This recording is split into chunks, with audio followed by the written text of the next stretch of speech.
importance of being earnest.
Eating as usual, I see, Algy.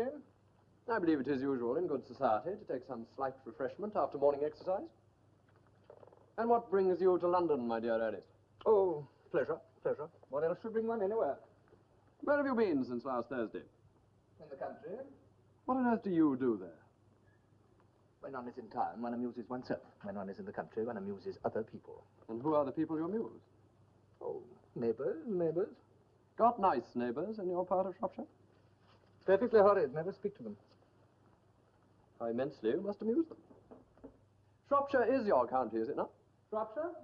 Yes, of course. By the way, Gwendolen is in town, isn't she? She is. In fact, she's having tea with me this afternoon. How perfectly delightful. And so is Aunt Augusta. Oh.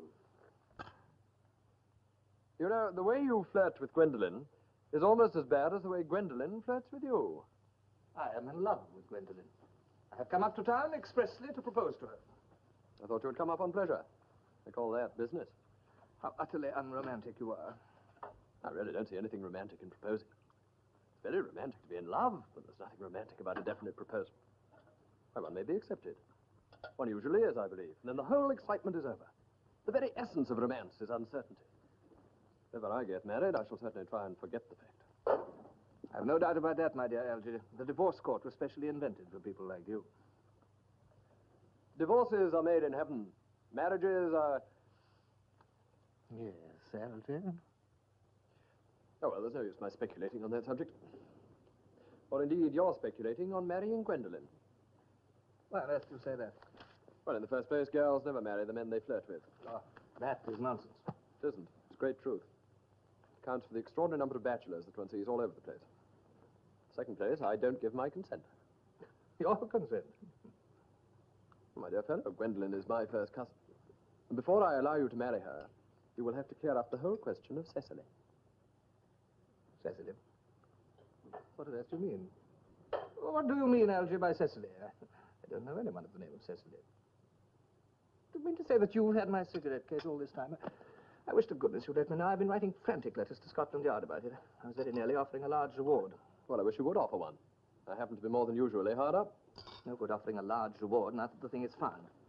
I think that's rather mean of you, Ernest, I must say. However, it makes no matter. For now that I look at the inscription, I find that the thing isn't yours after all. Well, of course it's mine. You've seen me with it 100 times. You have no right whatsoever to read what is written inside.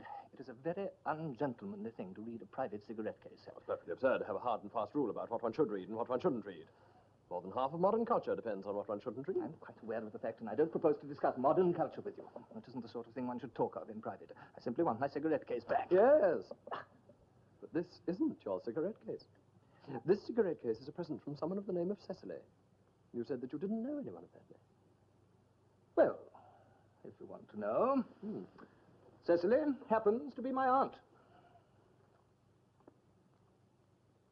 Your aunt? Yes.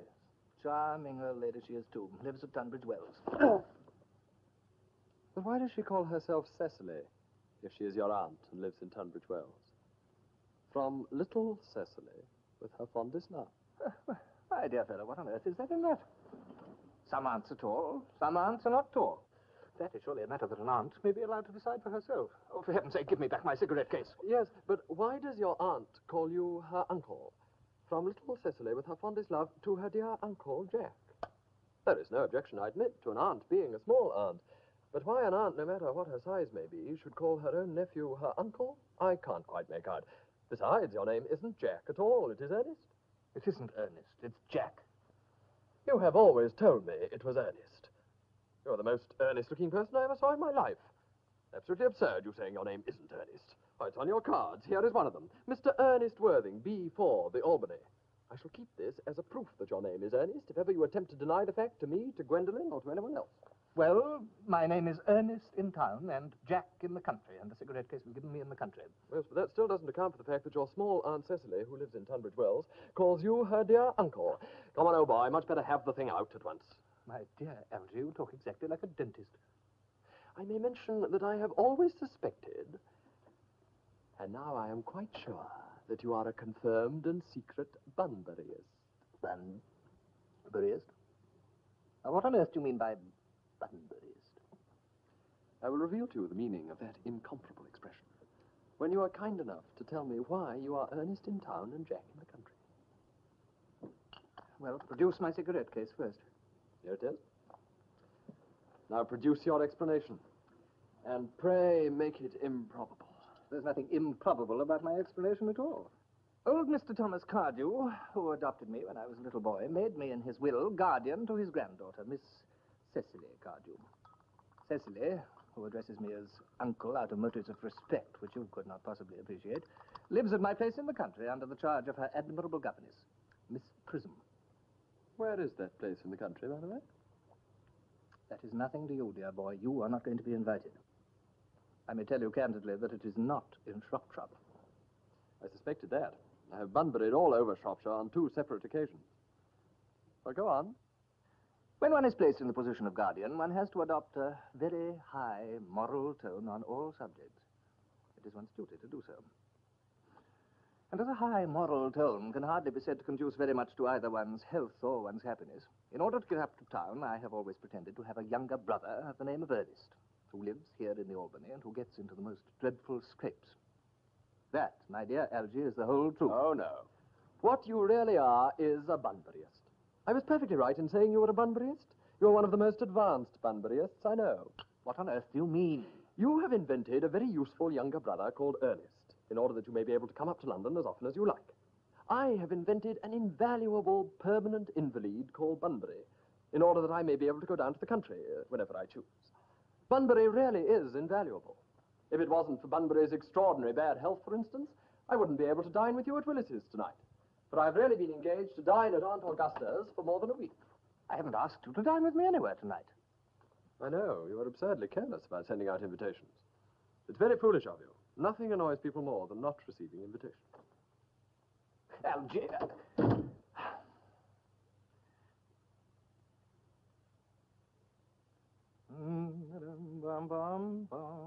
Seaton.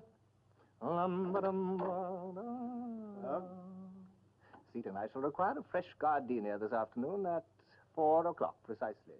Ethel, come here.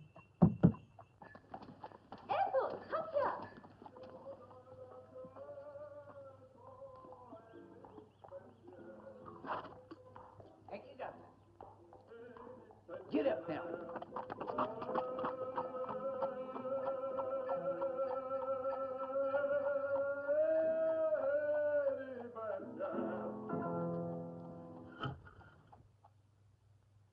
Did you hear what I was singing, Elaine? I didn't think it polite to listen, sir. Sorry about that, for your sake.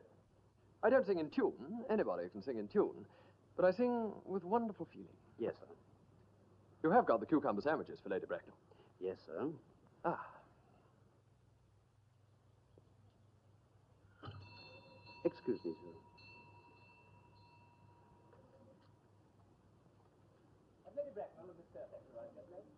Yes, sir.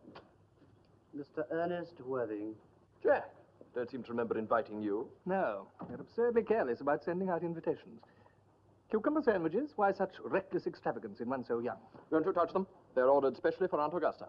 Well, you're eating them? That's quite a different matter. She is my aunt. Have some bread and butter. The bread and butter is for Gwendolen. Gwendolen is devoted to bread and butter. And very good bread and butter it is, too. My dear fellow, you needn't eat it as if you were going to eat it all.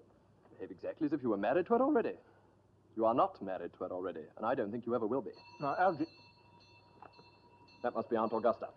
Only relatives or creditors ever ring in that Wagnerian manner. Now, if I can get her out of the way for 10 minutes, in order that you may have the opportunity for proposing to Gwendolen, may I dine with you at Willis's tonight? Oh, I suppose so, if you want to. Yes, but you must be serious about it. I hate people who are not serious about meals.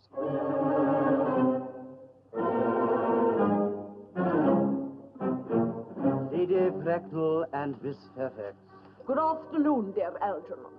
I hope you are behaving very well. I'm feeling very well, Aunt Augusta. Yes, that's not quite the same thing. In fact, the two things rarely go together. How do you do, Mr. Worthing? Dear me, Gwendolen, you are smart. I am always smart. Aren't I, Mr. Worthing? You are quite perfect, Miss Fairfax. Oh, I hope I am not that. It would leave no room for development. And I intend to develop in many directions. Gwendolen? Won't you come and sit here, Gwendolen? Thank you, Mama. I am quite comfortable where I am. I'm sorry if we are a little late, Algernon. I was obliged to call on dear Lady Harbury. I hadn't been there since her poor husband's death. I never saw a woman so altered. She looks quite 20 years younger.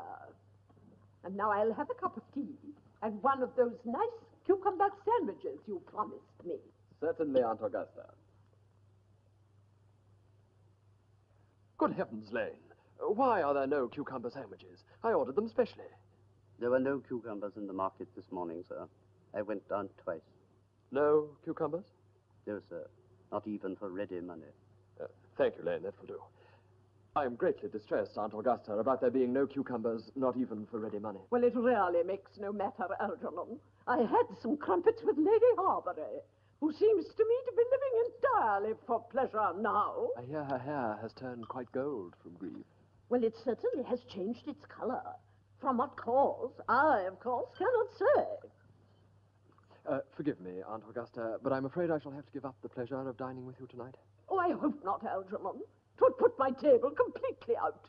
Well, the fact is, I have just had a telegram to say that my poor friend Bunbury is very ill again.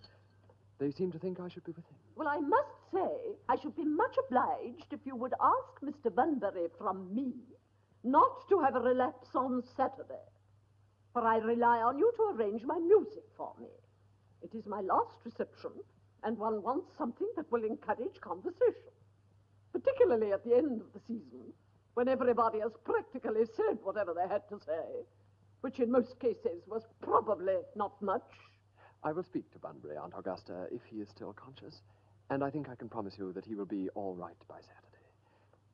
Of course, the music is a great difficulty, but I will run over the program I've worked out if you'll come into the other room for a moment. Thank you, Algernon. That's very thoughtful of you.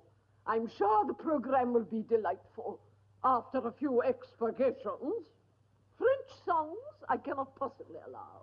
People always seem to think they're improper, and either look shocked, which is vulgar, or laugh, which is worse. Now, German sounds a thoroughly respectable language, and indeed, I believe, is so. Gwendolen, you will accompany me. Certainly, Mama. Well, here is the program, I suggest, Aunt Augusta. Will you... Charming day it has been, Miss Fairfax. Pray don't talk to me about the weather, Mr. Worthing. Whenever people talk to me about the weather, I always feel quite certain they mean something else. And that makes me so nervous. I do mean something else. I thought so. In fact, I'm never wrong. But I would like to be allowed to take advantage of Lady Bracknell's temporary absence. I would certainly advise you to do so. Mamma has a way of coming back suddenly into a room that I have often had to speak to her about. Miss Fairfax, ever since I met you, I have admired you more than any girl I have ever met. since I met you. Yes, I am quite aware of the fact. And I often wish that in public, at any rate, you had been more demonstrative. For me, you have always had an irresistible fascination. Even before I met you, I was far from indifferent to you. We live, as I hope you know, Mr. Worthing, in an age of ideals. And my ideal has always been to love someone of the name of Ernest. There is something in that name which inspires absolute confidence. The moment Algernon Curzon mentioned to me that he had a friend called Ernest, I knew I was destined to love you. You really love me, Gwendolen? Passionately. Darling, you don't know how happy you've made me. My own Ernest. But you don't mean to say that you couldn't love me if my name wasn't Ernest. But your name is Ernest. Yes, I know it is, but supposing it wasn't, supposing it was something else. Do you mean to say you couldn't love me then? Ah, this is clearly a metaphysical speculation, and like most metaphysical speculations, has very little reference at all to the actual facts of real life, as we know them. Well, personally, darling, to speak candidly, I don't much care for the name of Ernest. I don't think it suits me at all. It suits you perfectly. It's a divine name. It has music of its own. It produces vibrations. Well, I must say, Gwendolen, I think there are lots of other much nicer names. I think Jack, for instance, a charming name. Jack? No. There's very little music in the name of Jack. Any at all, indeed. I have known several Jacks, and they all, without exception, were more than usually plain. Besides, Jack is a notorious domesticity for John, and I pity any woman who's married to a man called John. No, the only really safe name is Ernest. Gwendolen, I must get christened at once. I mean, we must get married at once. Married, Mr. Worthing? Well, surely you know that I love you, and you have led me to believe, Miss Fairfax, that you were not entirely indifferent to me. I adore you, but you haven't proposed to me yet. Well, may I propose to you now? I think it would be an admirable opportunity. And to spare you any possible disappointment, Mr. Worthing, I think it only fair to tell you quite frankly beforehand that I am fully determined to accept you. Gwendolen. Yes, Mr. Worthing. What have you got to say to me? Well, you know what I've got to say to you. Yes, but you don't say it.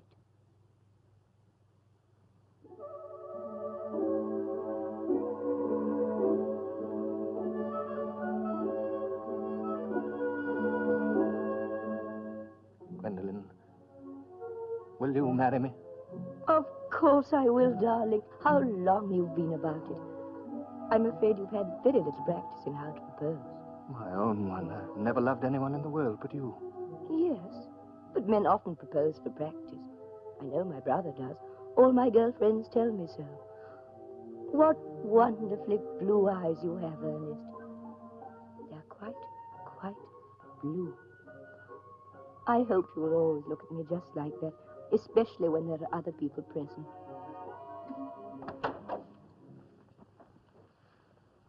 Mr. Worthing, rise, sir, from this semi-recumbent posture. It is most indecorous. Mamma, I must beg you to retire. This is no place for you. Besides, Mr. Worthing is not quite finished yet. Finished what, may I ask? I'm engaged to Mr. Worthing, Mamma. Pardon me, you are not engaged to anyone. When you do become engaged to someone, I, or your father, should his health permit him, will inform you of the fact. An engagement should come upon a young girl as a surprise, pleasant or unpleasant as the case may be. It is hardly a matter that she could be allowed to arrange for herself. And now I have a few questions to put you, Mr. Worthing. While I am making these inquiries, you, Gwendolen, will wait for me below in the carriage. Mamma. In the carriage, Gwendolen.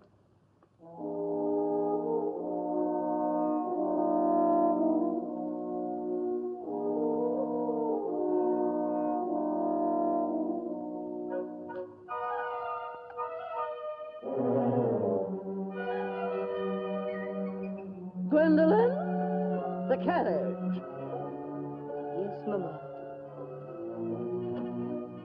You can take a seat, Mr. Worthing. Thank you, Lady Bracknell. I prefer standing. I feel bound to tell you that you are not down on my list of eligible young men, though I have the same list as the dear Duchess of Bolton has. We work together, in fact. But I am quite ready to enter your name, should your answers be what a really affectionate mother requires. Do you smoke? Well, yes, I must admit I smoke. I'm glad to hear it. A man should have an occupation of some kind. I have always been of opinion that a man who desires to get married should either know everything or nothing. Which do you know? I know nothing, Lady Bracknell. I am pleased to hear it.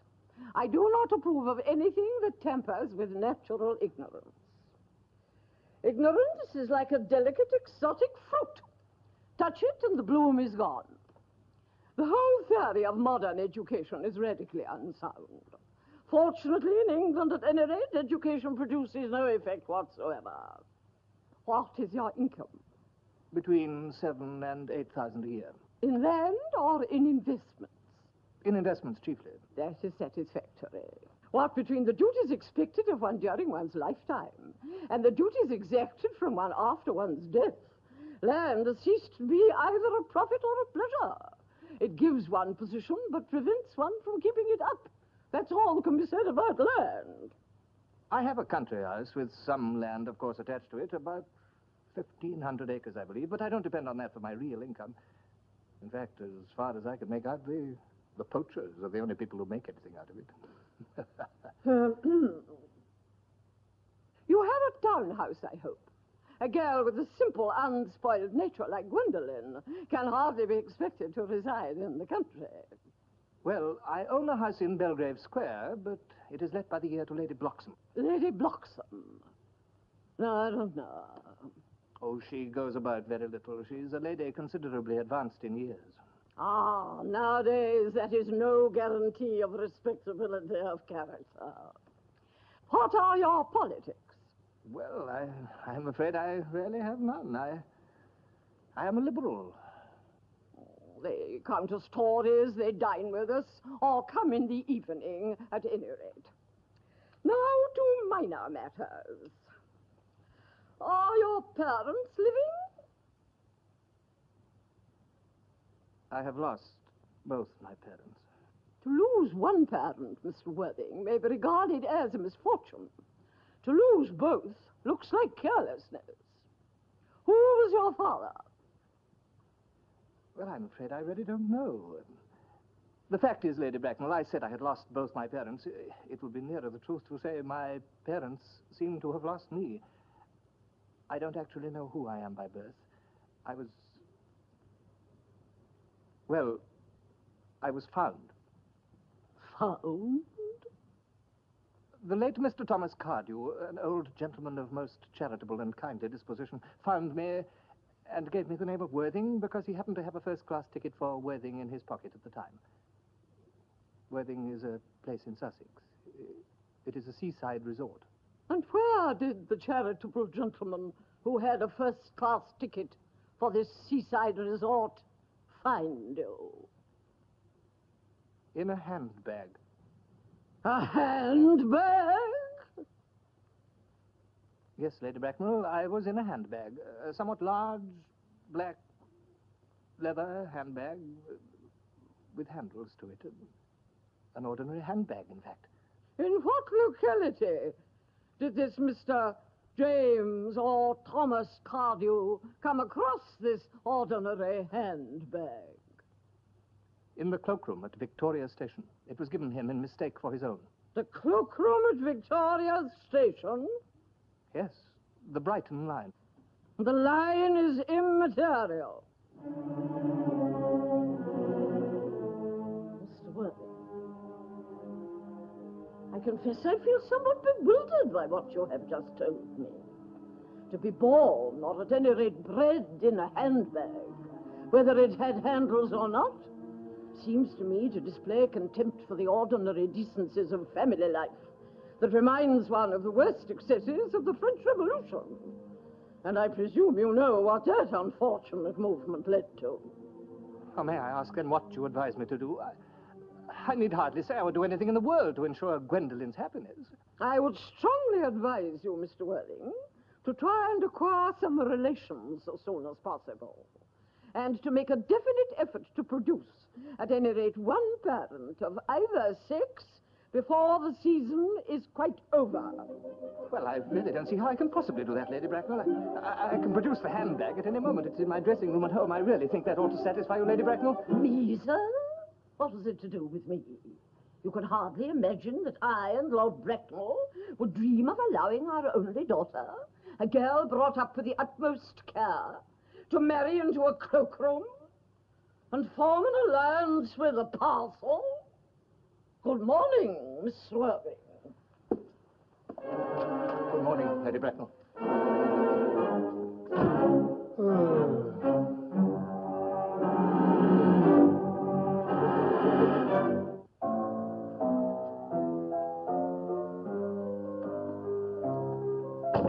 Algy, for heaven's sake, stop playing that ghastly tune. Didn't it go off all right, old boy? Do you mean to say Gwendolen refused you? Oh, Gwendolen is as right as a tribute. As far as she's concerned, we're engaged. Her mother is an absolute gorgon. I don't really know what a gorgon is, but I'm quite sure that Lady Bracknell is one. In any case, she's a monster without being a myth, which is rather unfair. Algy, you don't suppose that Gwendolen will become like her mother in about 150 years, do you? All women become like their mothers. That is their tragedy. No man does. That's his. Is that clever? It's perfectly phrased, and quite as true as any observation in civilized life should be. By the way, did you tell Gwendolen the truth about your being Ernest in town and Jack in the country? My dear fellow, the truth is not quite the sort of thing one tells to a nice, sweet, refined girl.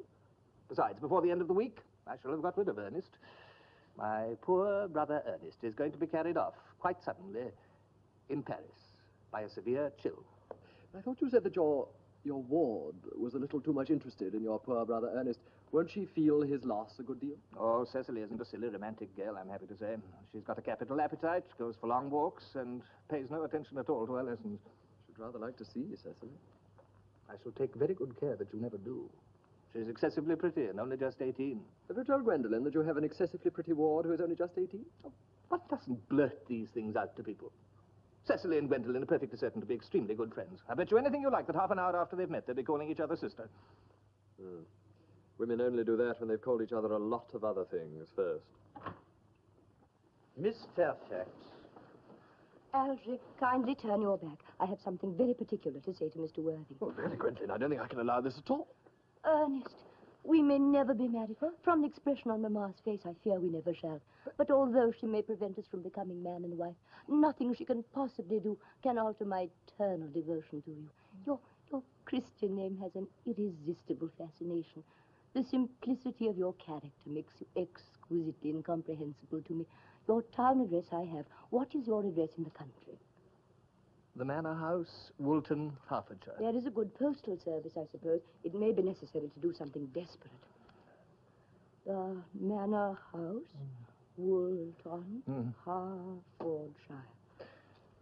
My own one.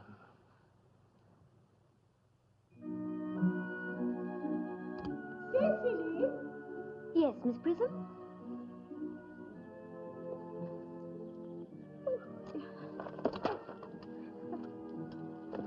Cecily!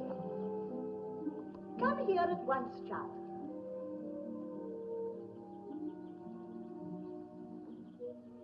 We should have been at our labours quite 20 minutes ago, Cecily. Unfortunately, I was detained by a slight mishap to my... Oh, well, never mind about that. Your German grammar is on the table. But I don't like German. It isn't at all a becoming language. I know perfectly well that I look quite plain after my German lesson. Oh, child, you know how anxious your guardian is that you should improve yourself in every way. He laid particular stress on your German as he was leaving for town yesterday. Indeed, he always lays stress on your German when he's leaving for town. We will repeat yesterday's lesson. Genders. Dear Uncle Jack is so very serious. sometimes he is so serious that I think he cannot be quite well. Your guardian enjoys the best of health. And his gravity of demeanor? His gravity of demeanor is especially to be commended in one so comparatively young as he is. I know no one who has a higher sense of duty and responsibility. I suppose that is why he often looks a little bored when we three are together. Cecily, I'm surprised at you. Mr. Worthing has many troubles in his life. Idle merriment and triviality would be out of place in his conversation. You must remember his constant anxiety about that unfortunate young man, his brother Ernest. I wish Uncle Jack would allow that unfortunate young man, his brother Ernest, to come down here sometime.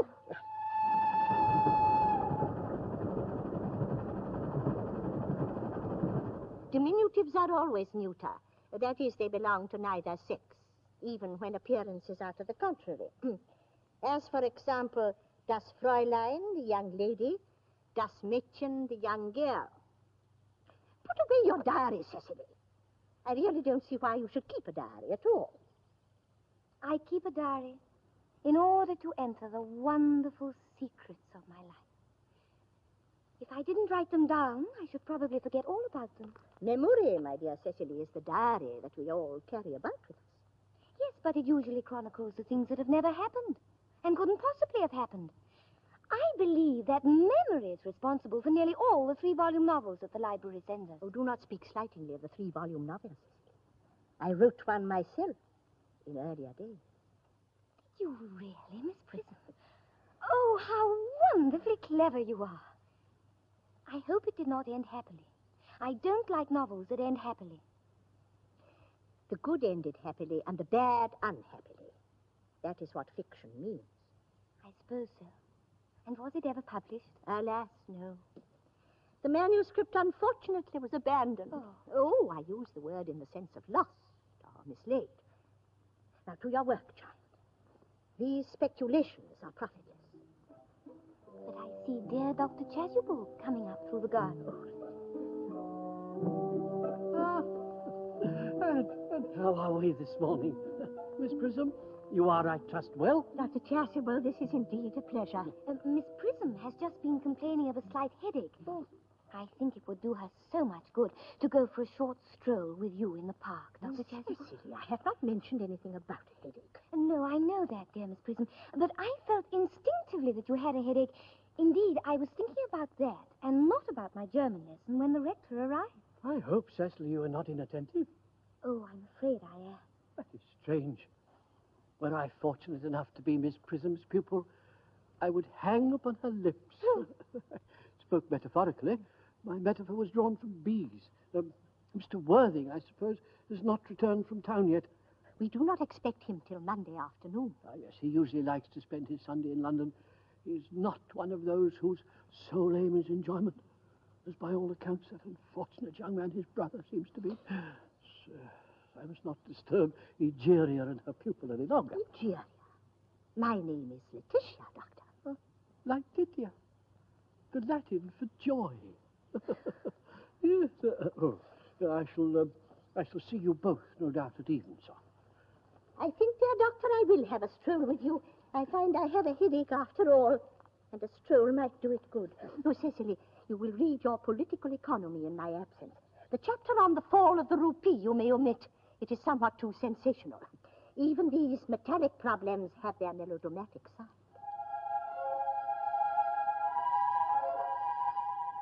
Horrid political economy. Horrid geology. Horrid German.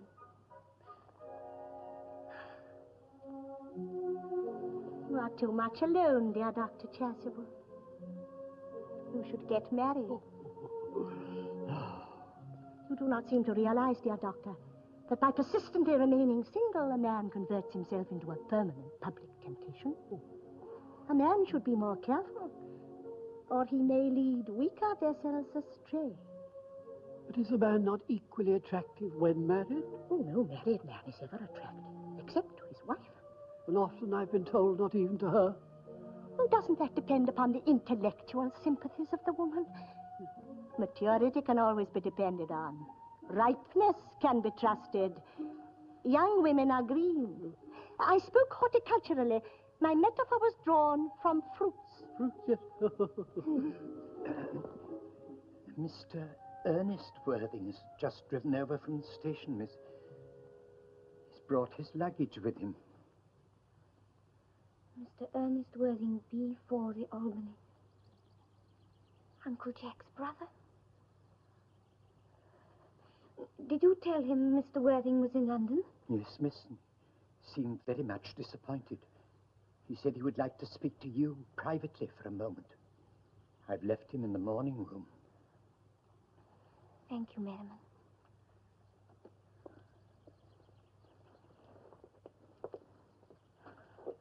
I've never met a really wicked person before. I feel rather frightened. I'm so afraid you look just like everyone else.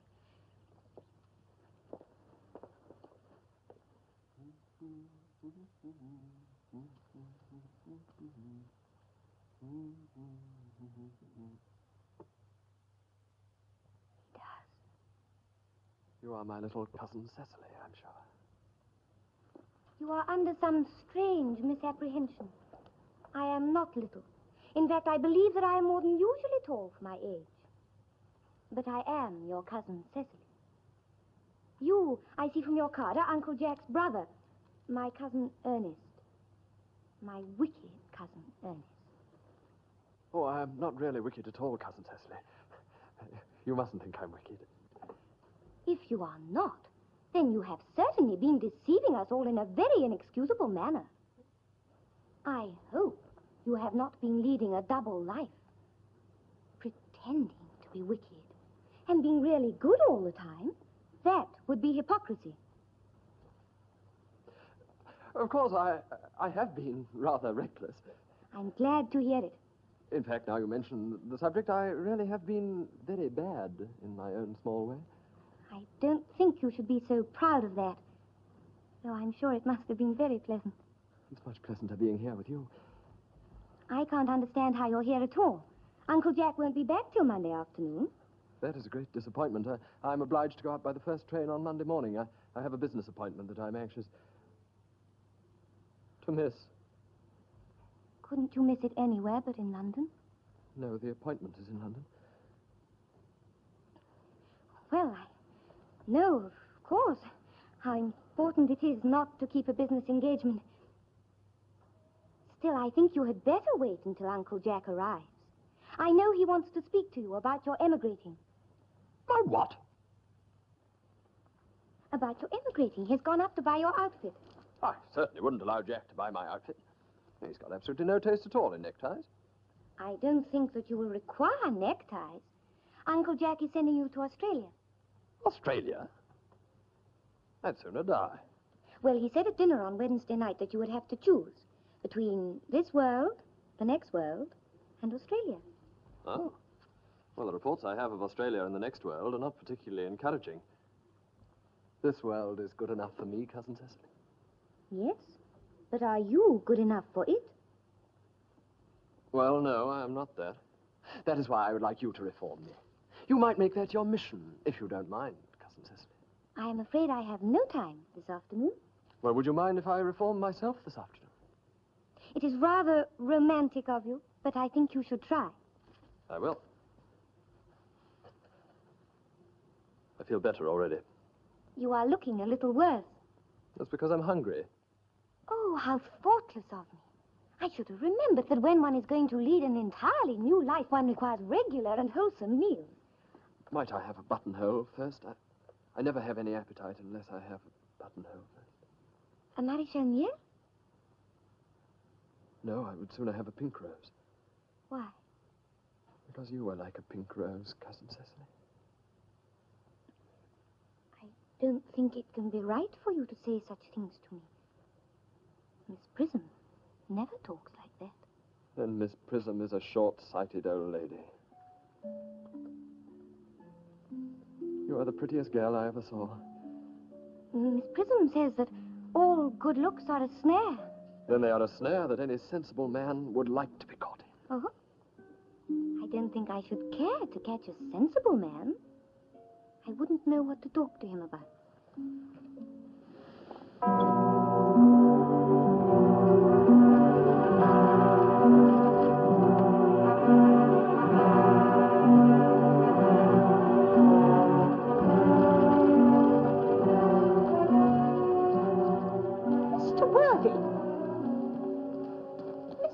Worthing! Dear Mr. Worthing, I trust this garb of woe does not betoken some terrible calamity. My brother. More shameful deaths and extravagance. Dead. Your brother Ernest dead? Quite dead. What a lesson for him. I trust he will profit by it. Oh, Mr. Worthing, I offer my sincere condolence. Poor Ernest. He had many faults, but it is a sad, sad blow. Oh, very sad indeed. Were you with him at the end? No, he died abroad, in Paris, in fact. I had a telegram last night from the manager of the Grand Hotel. Was the cause of death mentioned? A severe chill, it seems. As a man sows, so let him reap. Charity, dear Miss Prism, charity. None of us are perfect. I myself am peculiarly susceptible to drafts. Will the interment take place here? No, he seems to have expressed a desire to be buried in Paris. Paris? I fear that hardly points to any very serious state of mind at the last. Oh, Uncle Jack! I'm so glad to see you back.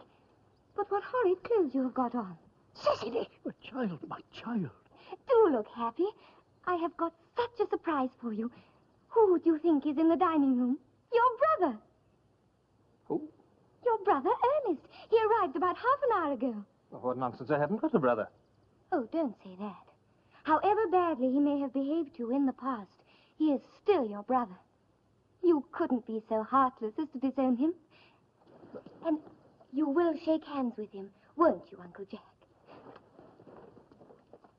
These are very joyful tidings. After we had all been resigned to his loss, his sudden return seems to me peculiarly distressing.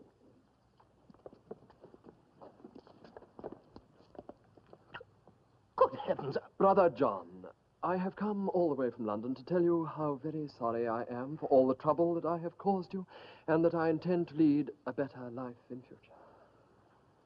Uncle Jack, you are not going to refuse your own brother's hand. Nothing would induce me to take his hand. I consider his coming here disgraceful. He knows perfectly well why. Uncle Jack, do be nice. There is some good in everyone. Ernest has just been telling me about his poor invalid friend, Mr. Bunbury.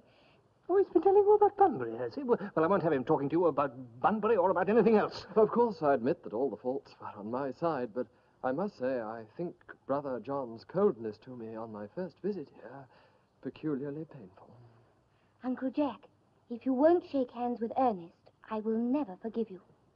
Never forgive me? Never. Never, never. Well, this is the last time I shall do it. I think we might leave the brothers together. Cecily, you will come with us. Certainly, Miss Prism. My little task of reconciliation is over. Algy, you young scoundrel, you must leave this place at once. I won't have any Bunburying here. Merriman, order the dog cart at once. Mr. Ernest has been called back suddenly to town. Yes, sir. What a fearful liar you are, Jack. I haven't been called back to town at all. Oh, yes, you have. I haven't heard anyone call me. Your duty as a gentleman calls you back. I have never allowed my duty as a gentleman to interfere with my pleasures to the smallest degree. I can quite understand that.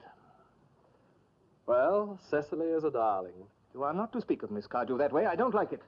Well, I don't like your clothes. You look perfectly grotesque in them. Why on earth don't you go out and change? Perfectly childish to be in deep mourning for a man who's actually staying for a whole week with you in your own house as a guest. You are not staying with me for a whole week as a guest or anything else. You are going to leave this afternoon by the 4:05 train. I certainly shall not leave him as long as you are in mourning. It would be most unfriendly. If I were in mourning, you would stay with me, I suppose. I should think it very unkind if you did not. Well, will you go if I change my clothes? Yes, if you don't take too long. I never saw a man take so long to dress with such little result. Well, at any rate, that is better than being always overdressed as you are. This Bunburying, as you call it, has not been a great success for you.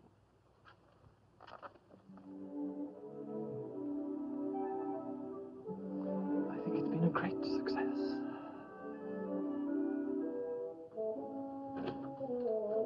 You rang, sir.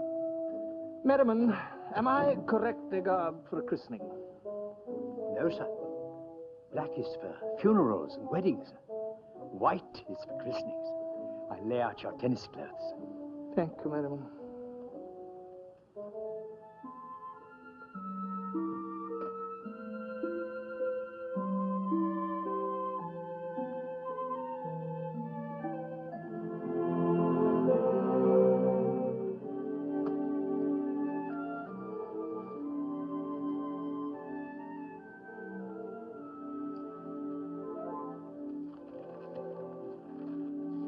Oh, I thought you were with Uncle Jack.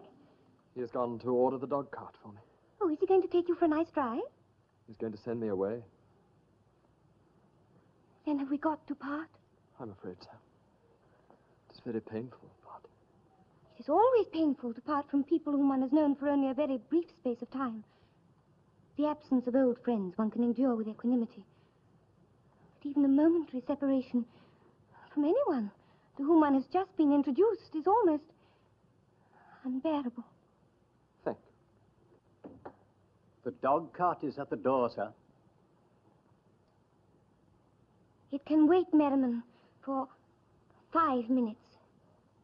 Yes, miss. I hope, Cecily, I shall not offend you if I state quite openly and frankly that you seem to me to be in every way the visible personification of absolute perfection. I think your frankness does you great credit, Ernest. If you will allow me, I will copy your remarks into my diary. Do you really keep a diary? I'd give anything to see it. May I? Oh, no. You see, it is simply a very young girl's record of her own thoughts and impressions, and consequently meant for publication. When it appears in volume form, I hope you will order a copy. But pray, Ernest, don't stop. I delight in taking down from dictation. I have reached absolute perfection. You may go on. I am quite ready for more. Oh, don't cough, Ernest. I don't know how to spell a cough. Cecily, ever since I first saw your wonderful and incomparable perfection, I have dared to love you wildly, passionately, devotedly, hopelessly. I don't think you should tell me that you love me wildly, passionately, devotedly, hopelessly. Hopelessly doesn't seem to make much sense, does it? Cecily. The dog cart is waiting, sir. Tell it to come round next week at the same hour.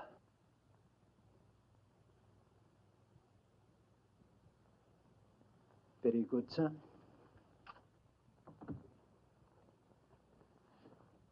I think Uncle Jack would be very much annoyed if he knew you were staying until next week at the same hour. I don't care about Jack. I don't care for anybody in the world but you.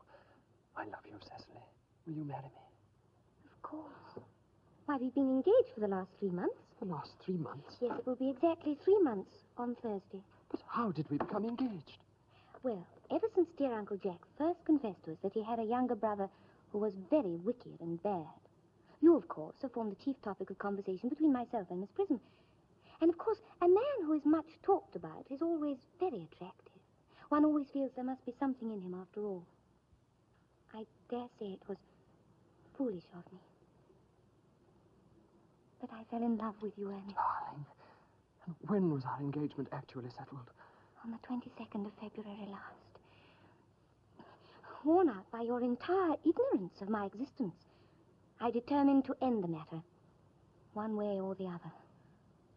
And after a long struggle with myself, I accepted you under that dear old chandelier there. And then, next day, I bought this ring in your name. And this is the bangle with the true lover's knot that I promised you always to wear. Did I give you this? It's very pretty, isn't it? Yes. Yes, you've wonderfully good taste, Ernest. It's always been my excuse for your leading such a bad life. And then, this is the box in which I keep all your dear letters. My letters? But my own sweet Cecily, I never wrote you any letters. You need hardly remind me of that, Ernest. I remember only too well I was forced to write all your letters for you. I wrote 3 times a week, sometimes oftener. Oh, do let me read them. No, you couldn't possibly. They would make you far too conceited. The 3 you wrote to me after our engagement had been broken off are so beautiful and so badly spelled that even now I can hardly read them without crying a little. But was our engagement broken off? Of course it was.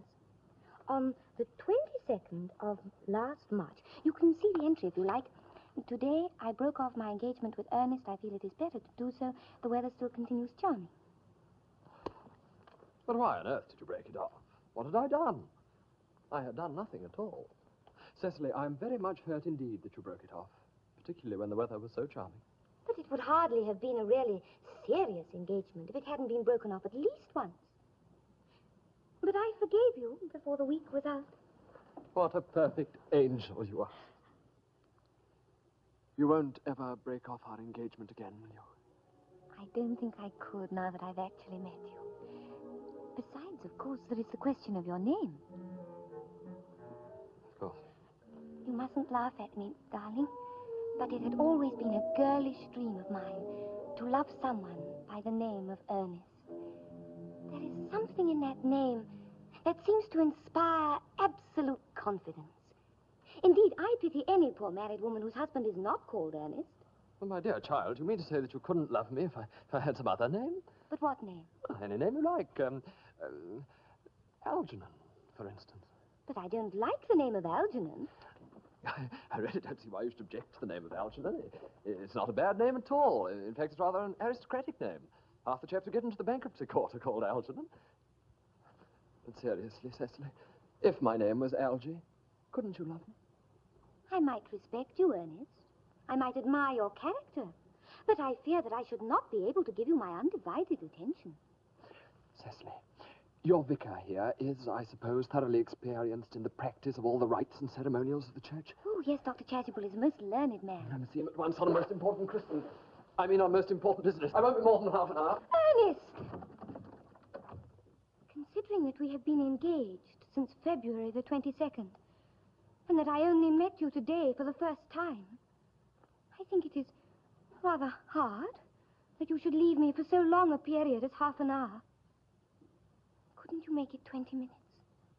I'll be back in no time.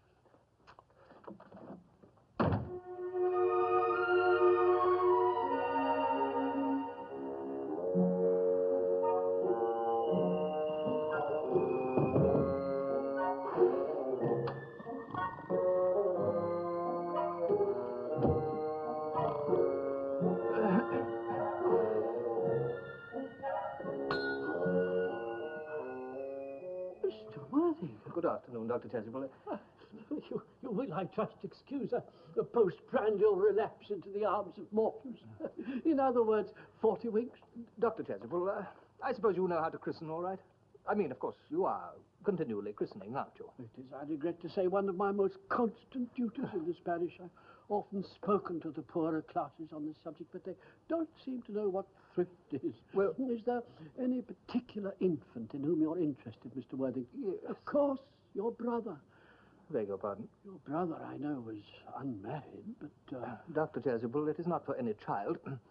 The fact is, I was thinking of getting christened myself this afternoon, if you've nothing better to do. But surely, Mr. Worthing, you've been christened already. I don't remember anything about it. Have you any grave doubts on the subject? Well, I certainly intend to have. Unless, of course, you think I'm a little too old now. Oh, not at all. The sprinkling, and indeed even the immersion of adults is a perfectly canonical practice. Immersion? You need have no apprehension. Sprinkling is all that is necessary. Or indeed, I think, advisable. Now, weather so changeable. At what hour would you like the ceremony performed? Well, I thought I would trot around about 5, if that would suit you. Oh, perfectly, perfectly. In fact, I have 2 similar ceremonies to perform at that time. A case of twins that occurred recently in one of the outlying cottages of your own estate. Poor Jenkins, the carter. Most hard-working man. Well, I don't see much fun in being christened along with a lot of other babies. It would be childish. Would 5:30 do? Oh, admirably. Till 5:30. Yeah. 5:30, at the font.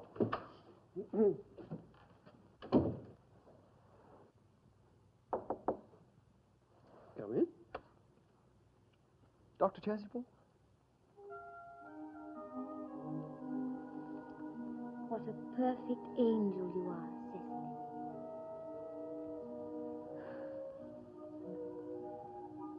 But that is where he knelt. Yes, I am sure that is where you know. A Miss Fairfax has called to see Mr. Worthing, miss. On very important business, Miss Fairfax states. Isn't Mr. Worthing in the library? Mr. Worthing went over in the direction of the rectory some time ago, miss. Pray ask the lady to come out here. Mr. Worthing is sure to be back soon. And Merriman, you may bring tea. Yes, miss. Oh, dear. One of the many good elderly women associated with Uncle Jack in some of his philanthropic work in London, I suppose. Miss Fairfax.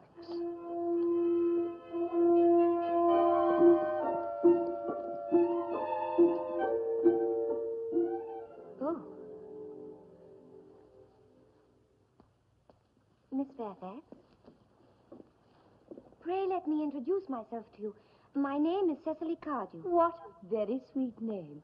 Something tells me we're going to be great friends. I like you already more than I can say. My first impressions of people are never wrong. How nice of you to like me so much after we have known one another for such a comparatively short time. Shall we sit over there? I may call you Cecily, may I not? With pleasure. And you will always call me Gwendolen, won't you? If you wish.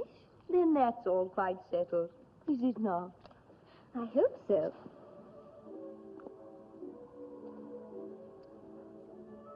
Cecily, Mamma, whose views on education are remarkably strict, has brought me up to be extremely short-sighted. It's part of her system. So, do you mind my looking at you through my glasses? Oh, not at all, Gwendolen. I'm very fond of being looked at.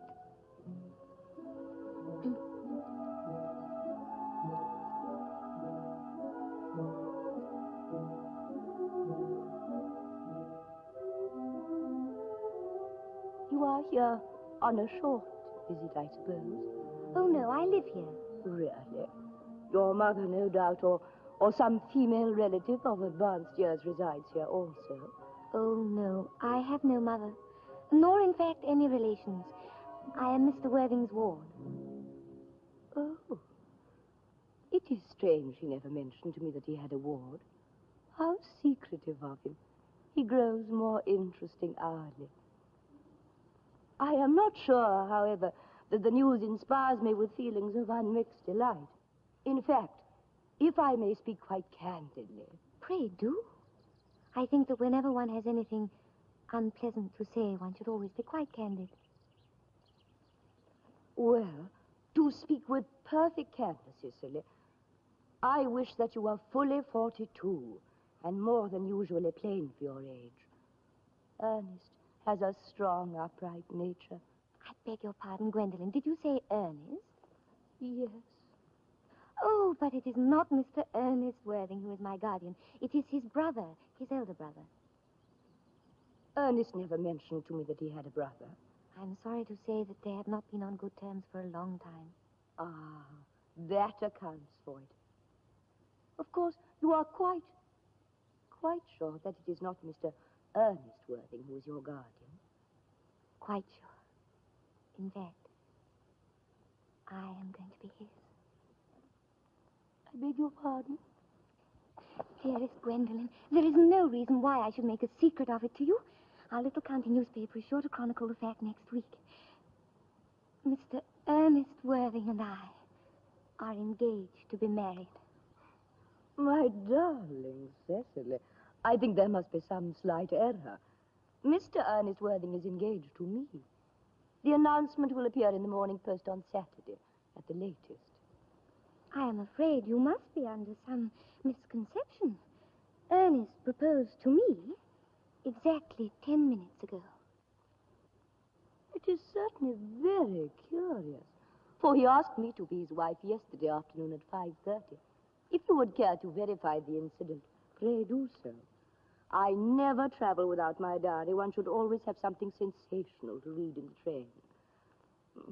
I am so sorry, dearest Cecily, if it is any disappointment to you, but I'm afraid I have the prior claim. It would distress me more than I can say, dearest Gwendolen, if it caused you any mental or physical anguish. But I feel bound to point out that since Ernest proposed to you, he has clearly changed his mind. If the poor fellow has been entrapped into any foolish promise, I shall consider it my duty to rescue him at once, and with a firm hand. Whatever unfortunate entanglement my dear boy may have got himself into, I will never reproach him with it after we are married. Do you allude to me, Miss Cardew, as an entanglement? You are presumptuous. On an occasion of this kind, it becomes more than a moral duty to speak one's mind. It becomes a pleasure. Do you suggest, Miss Fairfax, that I entrapped Ernest into an engagement? How dare you? This is no time for wearing the shallow mask of manners. When I see a spade, I call it a spade. I am glad to say I have never seen a spade. It is obvious that our social spheres have been widely different. Shall I lay tea here, as usual, miss? Yes, as usual.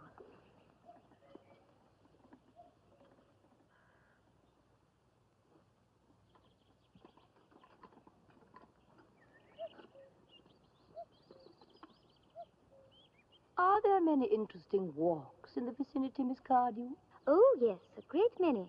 From the top of one of the hills quite close, one can see 5 counties. 5 counties? Oh, I don't think I should like that. I hate crowds. I suppose that is why you live in a town. I had no idea there were any flowers in the country. Oh, flowers are as common here, Miss Fairfax, as people are in London. May I offer you some tea? Thank you. Sugar? No, thank you. Sugar is not fashionable anymore.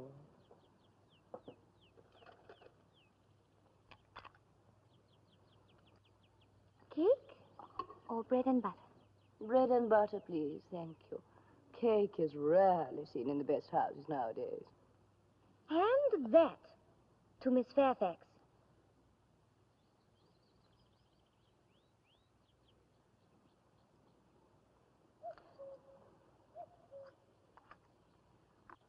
You have filled my tea with lumps of sugar.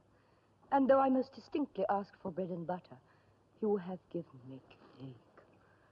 I am known for the gentleness of my disposition and the extraordinary sweetness of my nature. But I warn you, Miss Cardew, you may go too far. To save my poor, innocent, trusting boy from the machinations of any other girl, there are no lengths to which I would not go. From the moment I saw you, I distrusted you. I felt that you were false and deceitful. I'm never deceived in such matters. My first impressions of people are invariably right. It seems to me, Miss Fairfax, that I am trespassing on your valuable time. No doubt you have many other calls of a similar character to make in the neighborhood.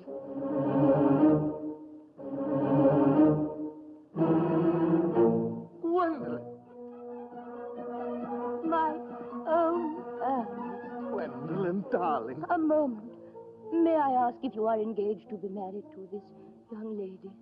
But to dear little Cecily, good heavens, no. What could have put such an idea into your pretty little head? Thank you.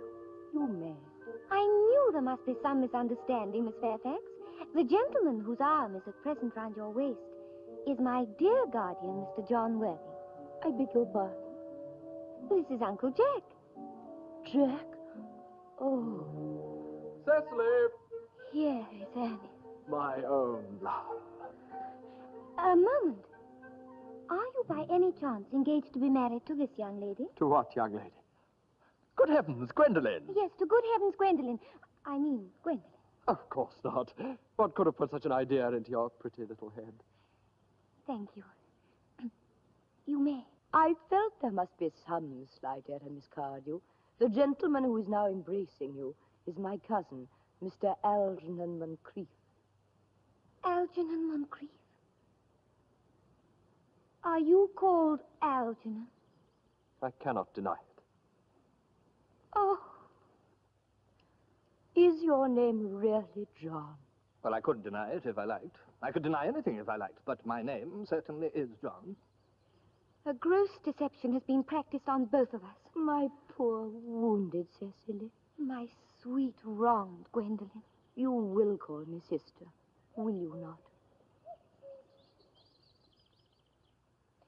There is just one question I would like to be allowed to ask my guardian. An admirable idea.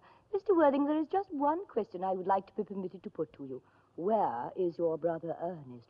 We are both engaged to be married to your brother Ernest, so it is a matter of some importance to us to know where your brother Ernest is at present. Gwendolen, Cecily, I will tell you quite frankly that I have no brother Ernest. I have no brother at all. No brother at all? None. Have you never had a brother of any kind? Never. Not even of any kind. I am afraid it is quite clear, Cecily, that neither of us is engaged to be married to anyone. It is not a very pleasant position for a young girl suddenly to find herself in, is it? Let us go into the house. They will hardly venture to come after us there. No. Men are such cowards, aren't they?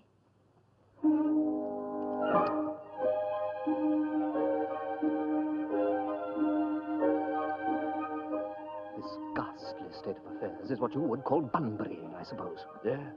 Most wonderful Bunbury I ever had in my life. Well, the only small satisfaction I get out of the whole of this wretched business is that your friend Bunbury, dear Algy, is quite exploded. I haven't a very good thing, too. Your brother is a little off-color, isn't he, dear Jack? And not a bad thing, either. As for your deceiving a sweet, simple, innocent girl like Miss Cardew, I can only say that it's inexcusable. To say nothing of the fact that she is my ward. I can see no possible defense at all for your deceiving a clever, experienced young lady like Miss Fairfax, to say nothing of the fact that she is my cousin. I simply wanted to be engaged to Gwendolen, that is all. I love her. Well, I simply wanted to be engaged to Cecily. I adore her. There is certainly no chance of your marrying Miss Cardew. I don't think there is much likelihood, Jack, of you and Miss Fairfax being united. God! Will you be good enough to inform me how soon this railway train arrives at Wootton? Now, let me see. There's Gothrington. No, we passed her. There's Goosely Alt, Sopley, Cobbler's Corner, Coombe Brisset, High Totton, Low Totton, Little... How you can sit there calmly eating muffins when we're in this terrible trouble, I can't imagine. You seem to be perfectly heartless. I can't eat muffins in an agitated manner. The butter would probably get on my cuffs. One should always eat muffins quite calmly. It's the only way to eat them. I say it's perfectly heartless to be eating them at all. When I'm in trouble, eating is the only thing that consoles me.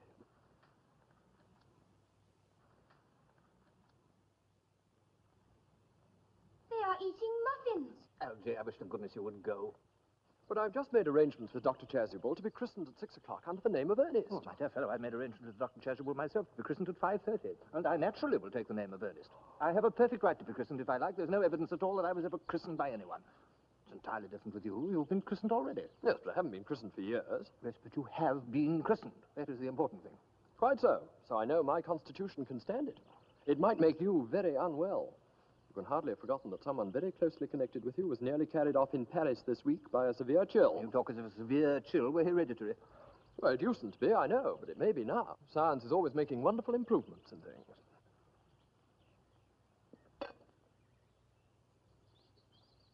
They are looking this way. What effrontery.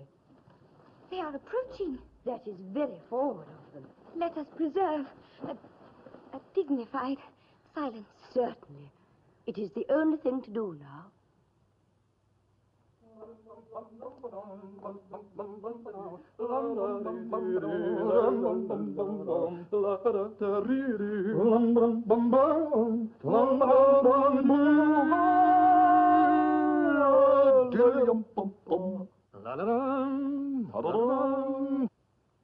Mr. Worthing, I have something very particular to ask you. Much depends on your reply. Your common sense is invaluable, Gwendolen. Mr. Moncrief, kindly answer me the following question. Why did you pretend to be my guardian's brother? In order that I might have an opportunity of meeting you? That certainly seems a satisfactory explanation, does it not? Yes, dear, if you can believe him. Mr. Worthing, what explanation can you offer me for pretending to have a brother? Was it in order that you might have an opportunity of coming up to town to see me as often as possible? Can you doubt it, Miss Fairfax? I have the gravest doubts on the subject, but I intend to crush them. Their explanations appear to me to have the stamp of truth on them. Especially Mr. Worthing's. I am more than content with what Mr. Moncrief has said. His voice alone inspires one with absolute credulity. Then you think we should forgive them? Yes. I mean, no. True. I had forgotten. There are principles at stake that one cannot surrender. Which of us should tell them? The task is not a pleasant one. Could we not both speak at the same time? An excellent idea. I nearly always speak at the same time as other people. Will you take the time for me? Your Christian names are still an insuperable barrier. That is all. Our Christian names? Is that all? But we're going to be christened this afternoon. For my sake, you are prepared to do this terrible thing. I am. To please me, you are ready to face this fearful ordeal. I am. How absurd to talk of the equality of the sexes where questions of self-sacrifice are concerned. Men are infinitely beyond us. We are. Darling. Gwendolyn! What does this mean? Merely that I am engaged to Mr. Worthing, Mamma. Come here. Sit down. Sit down immediately.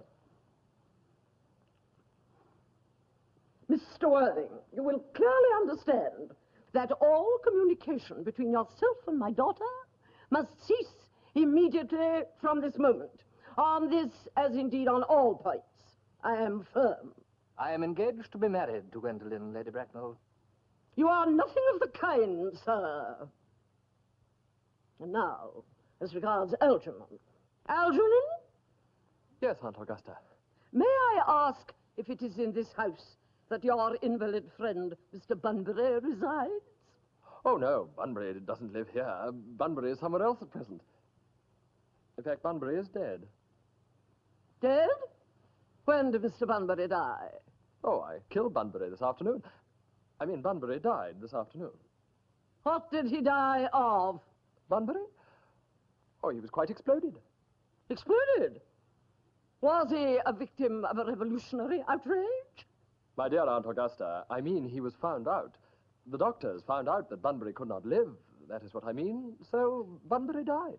And now that we have finally got rid of this Mr. Bunbury, may I ask Mr. Worthing, who is that young person whose hand my nephew Algernon is holding in what appears to me to be a peculiarly unnecessary manner? That lady is Miss Cecily Cardew, my ward. I am engaged to be married to Cecily, Aunt Augusta. I beg your pardon? Mr. Moncrief and I are engaged to be married, Lady Bracknell. Indeed. I think some preliminary inquiry on my part would not be out of place. Mr. Worthing, is Miss Cardew at all connected with any of the larger railway stations in London? I merely require information. Until yesterday, I had no idea there were any families or persons whose origin was a terminus. Miss Cardew is the granddaughter of the late Mr. Thomas Cardew of 149 Belgrave Square, Southwest, Jervis Park, Dorking, Surrey, and the Sporran, Fifeshire. That sounds not unsatisfactory. 3 addresses always inspire confidence, even in tradesmen. But what proof have I of their authenticity? I have carefully preserved the court guides of the period. They are open for your inspection, Lady Bracknell. I have known strange errors in that publication.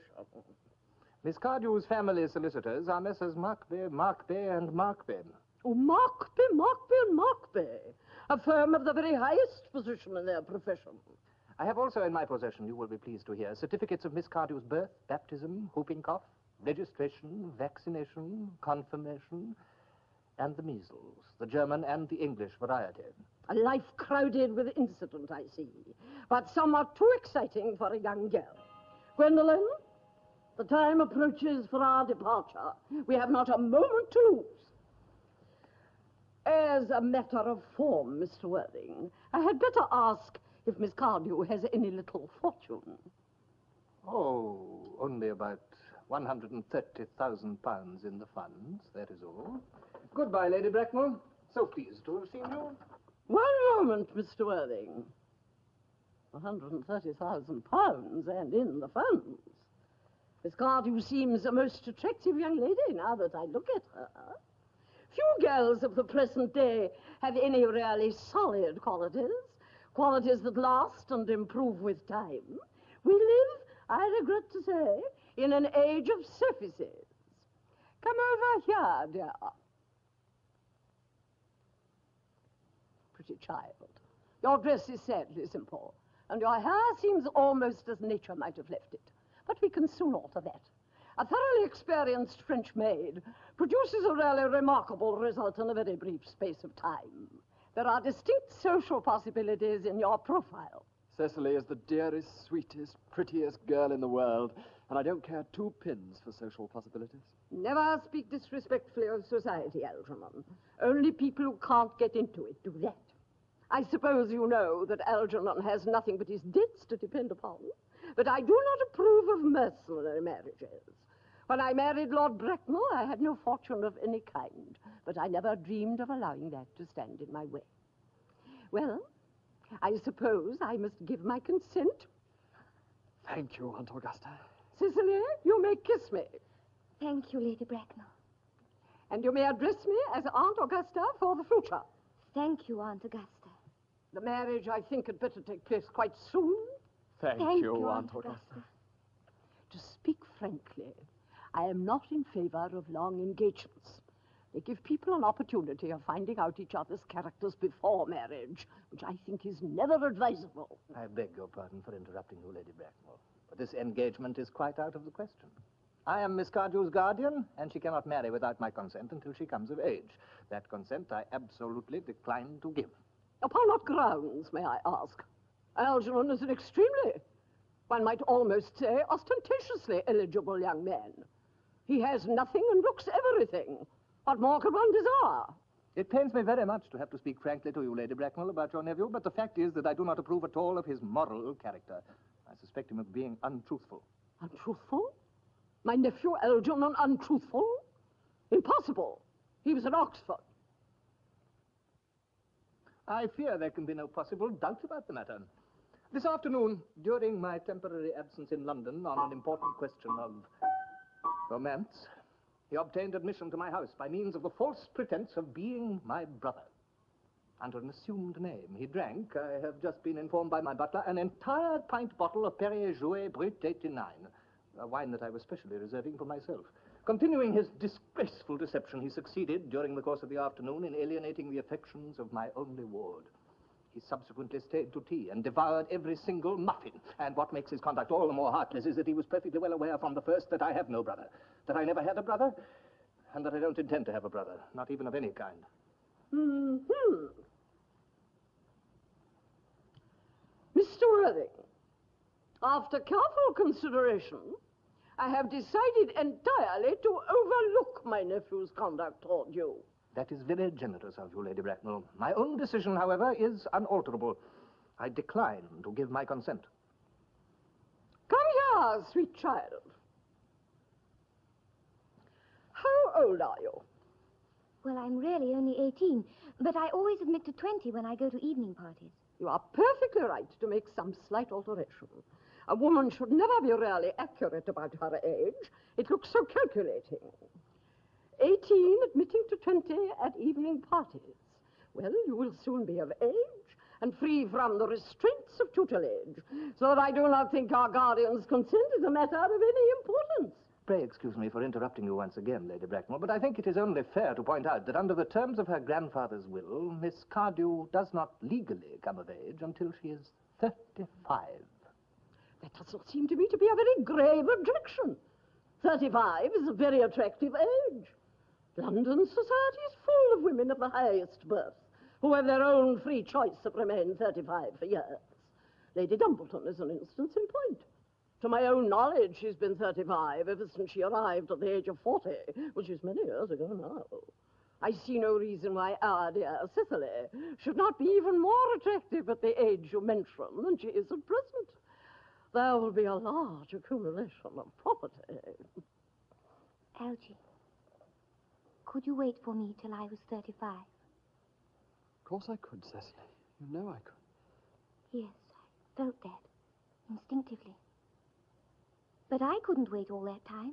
But Cecily... My dear Mr. Worthing, as Miss Cardew states positively that she cannot wait until she is 35, a remark which I am bound to say seems to me to show a somewhat impatient nature, I would beg of you to reconsider your decision.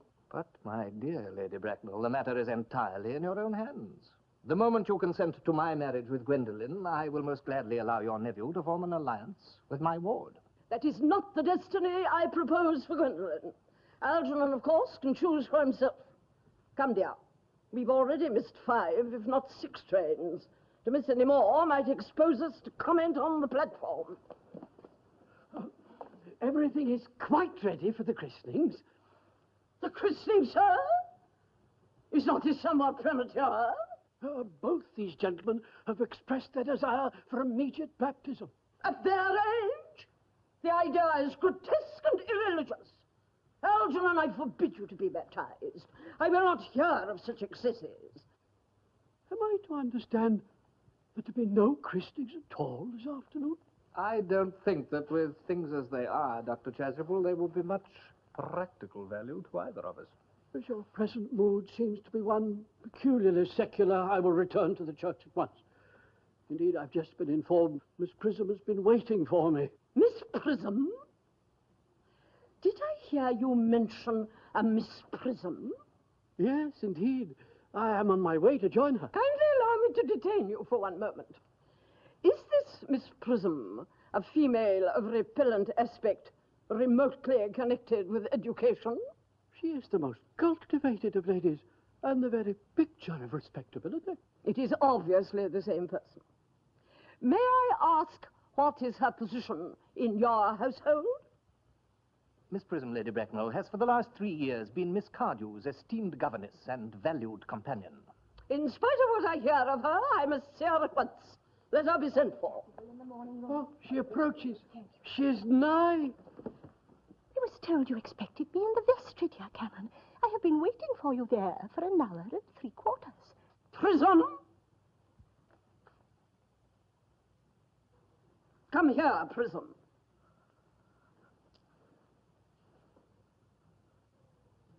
Prism, where is that baby?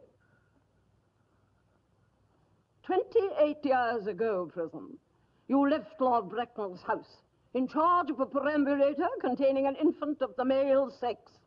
You never returned. Some few weeks later, the perambulator was discovered at midnight, standing by itself in a remote corner of Bayswater.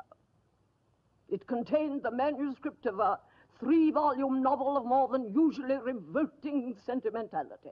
Oh, but the baby was not there. Prism, where is that baby? Where is that baby, Prism? Lady Bracknell, I admit with shame that I do not know. I only wish I did. The plain facts of the case are these. On the morning of the day you mention, a day that is forever branded on my memory, I prepared as usual to take the baby out in its perambulator. I had also with me a somewhat old but capacious handbag in which I had intended to place the manuscript of a work of fiction that I had written during my few unoccupied hours. In a moment of mental abstraction, for which I never can forgive myself, I deposited the manuscript in the bassinet and placed the baby in the handbag. But where did you deposit the handbag? Do not ask me, Mr. Worthing. Miss Prism, this is a matter of no small importance to me. I insist on knowing where you deposited the handbag that contained that infant. I left it in the cloakroom of one of the larger railway stations in London. What railway station? Victoria. The Brighton line? The Brighton line. Gwendolen, wait here for me. If you are not too long, I will wait here for you all my life.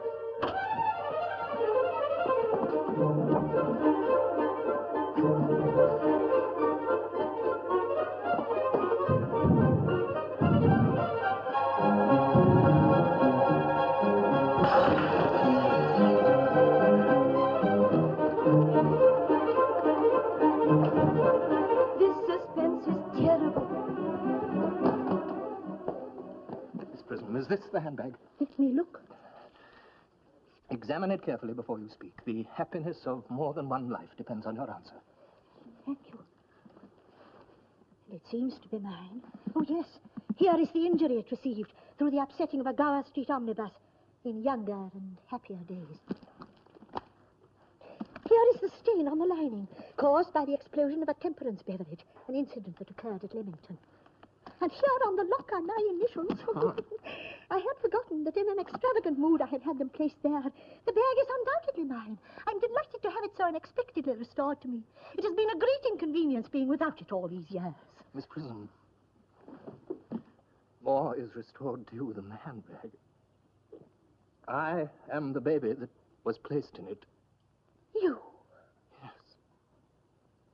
Mother. Mr. Worthing, I am unmarried. Unmarried? I do not deny that that is a serious blow, but who has the right to cast a stone against one who has suffered? May not repentance white out an act of folly? Why should there be one law for men and another for women? Mother, I forgive you. Mr. Worthing, there is some error. There is the lady who can tell you who you really are. Oh, dear. Lady Bracknell, I hate to seem inquisitive, but could you kindly inform me who I really am? You are the son of my poor sister, Mrs. Moncrief, and consequently Algernon's elder brother. Algy's elder brother? Then I have a brother, after all. I knew I had a brother. I always said I had a brother. Cecily, how could you ever have doubted that I had a brother? Dr. Chasuble, my unfortunate brother. Miss Prism, my unfortunate brother. Gwendolen, my unfortunate brother. Algy, you young scoundrel, you'll have to behave with more respect to me in the future. You've never behaved to me like a brother in all your life. Well, not till today, old boy, I admit. I tried my best, however, though I was out of practice. My own. But what own are you? What is your Christian name now that you have become someone else? Your decision on the subject of my Christian name is irrevocable, I suppose? I never change, except in my affections. What a noble nature you have, Gwendolen. Then the question must be cleared up once and for all. Aunt Augusta, at the time when Miss Prism left me in the handbag, had I been christened already? Every luxury that money could buy, including christening, had been lavished on you by your fond and doting parents. Then I was christened, that is settled. Now, what was my Christian name? Let me know the worst. Being the eldest son, you were naturally called after your father. Yes, but what was my father's Christian name? Cannot at the moment recall what the General's Christian name was. I've no doubt he had one. He was eccentric, I admit, but only in later years. Algy, can't you recollect what our father's Christian name was? My dear boy, we were never even on speaking terms. He died before I was a year old.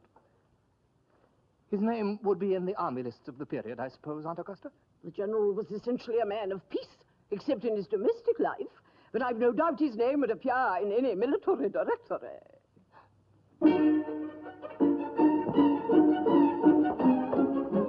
The army lists of the last 40 years are here.